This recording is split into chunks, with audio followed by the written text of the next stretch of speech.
Hello everyone, welcome to Super Good Photoshop tutorial number 1. Today we're going to be learning how to remove the bags from under somebody's eyes in a photo such as this one.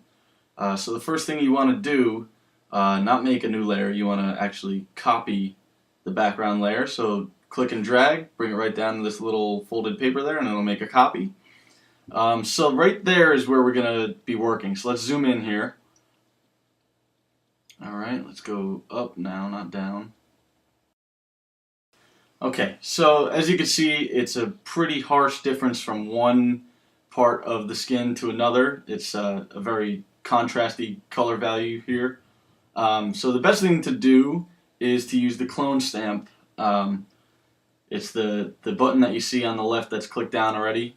You hold Alt, and it'll gather where you're getting your information from, and then you just paint right over it like that. Now that was a little harsh, so we're going to turn the opacity down to about 20%, just so that it doesn't take exactly what is coming from the source area. This way it kind of meshes over it a little bit better. And I'm actually going to change my source here to the forehead instead of under the eye. I think it's a little bit closer to what we're working for. Alright, so here we go. We're just painting right over here. Alright, so you can see it's kind of making a difference here, but not quite enough what I want. So I'm going to change the opacity from 20 up to, 100. I mean, we'll go from here, see how it looks. If it's not what we want, then we'll bring it down. But this actually looks pretty good. You can see it's kind of taken away the dark area there.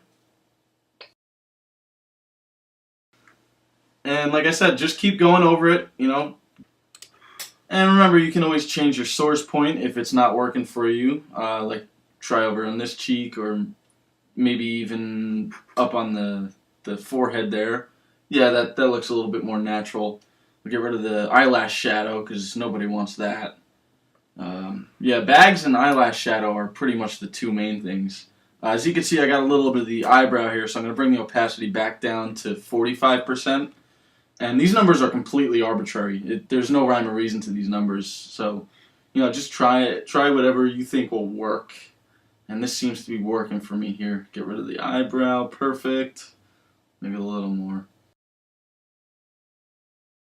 Yep, that's it. Okay.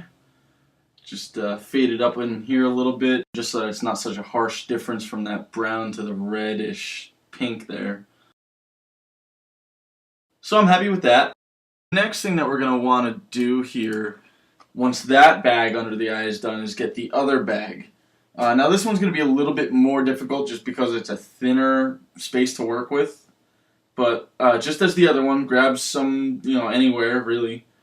I guess that'll work. Try it out. Yep, there we go. 45% opacity seems to be working here, so I'm going to stick with that.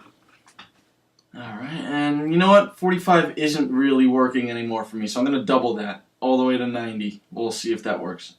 Oh yeah, perfect. That is what I'm looking for there.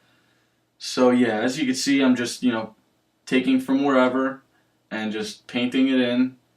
You know, a lot of people say to work in layers or work with masks so that you're non-destructive and you can always get back to where you started, but if you know what you're doing, you know, if you watch enough of these videos, you'll get to the point where you don't need to work in layer masks anymore.